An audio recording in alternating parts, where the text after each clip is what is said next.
We've seen a significant decision, or the decision handed down by the Court of Appeal this afternoon. It came late in the day at about 4:30 local time, which I think in itself was significant. And essentially what we've seen the court say in very quite trenchant terms is that Samoa has a new government, and indeed has had a new government since the 24th of May, when the FAST Party conducted an impromptu swearing-in ceremony in the grounds of the Parliament building.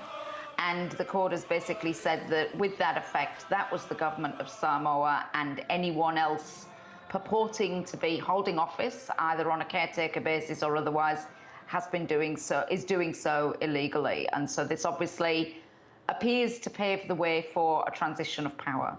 Were you surprised that the ruling was handed down today? I think I was surprised. I think we were expecting it to be handed down on Monday. I think on reflection, it seems to me that it's probably quite a canny move, in as much as it gives everybody the weekend to maybe work through some of the emotion, whether it's elation or disappointment or whatever it is. Fiame Naomi Mata'afa has already said that her party will be spending time in church and some prayers and celebrating, with a view to taking over running the government on Monday. So it kind of gives everybody a chance to, take a breath and put some distance between the decision of the court and what happens next. And Tess, do you think this will bring an end to the uncertainty, given there are no further avenues of appeal? Look, you're right. There are no further avenues of appeal, and we would certainly hope that it will provide the circuit breaker that the people of Samoa have so long been looking for.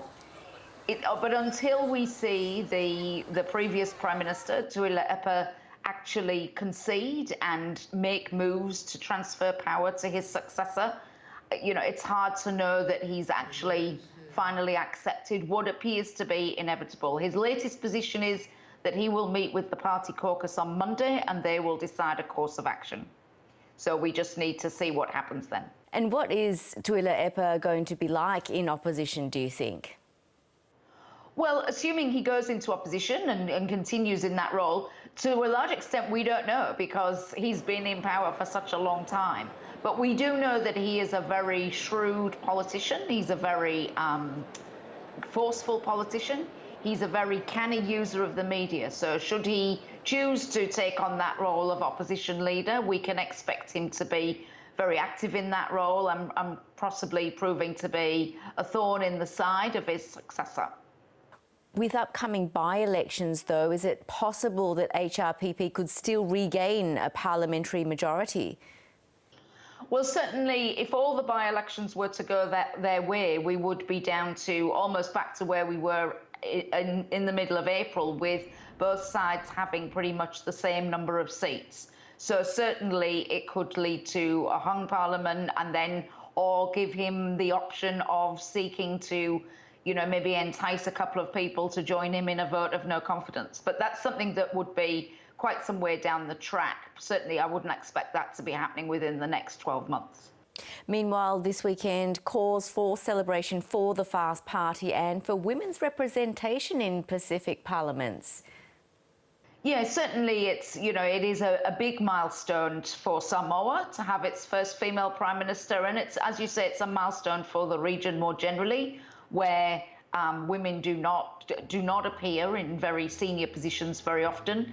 I know that just in the last little while, Prime Minister Ardern of New Zealand has extended her congratulations to Fiame, so we'll be looking to see what other congratulatory messages that she receives. But certainly her feminine presence will make a difference when the regional leaders get together, and we're looking forward to seeing, if she is able to take on the role as of Monday, how she acts as a Prime Minister in Samoa. She's a very well-seasoned politician, but this is obviously her first go at having the reins of power in her hands. Well, tell us a bit more about Fiame, how she got to this position. What kind of leader you think she will be for Samoa and the region?